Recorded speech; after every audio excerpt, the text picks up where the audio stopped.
Okay, people, it is 9:30 my time. I started shoveling a little bit. Then my lovely husband took over. Can you see him? Since I started shoveling about an hour ago, we got 2 more inches. And the weather started picking up again. It's blowing everywhere.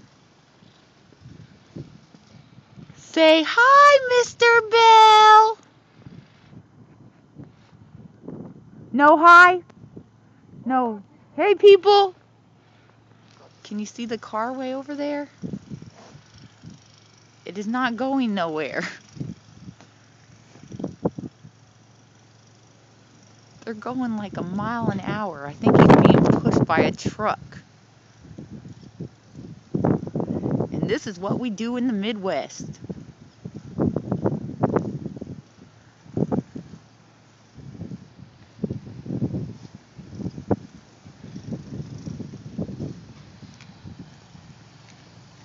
Oh, he's being towed.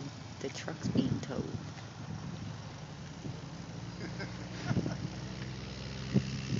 And there's my husband, more worried about his car. You see, that's why you don't buy a Ford. Look at that.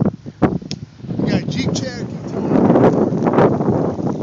That's why you don't buy a Ford. Yes, Mr. Bell, we know. You're a Chevy guy. Okay, enough for now. Update you in a minute.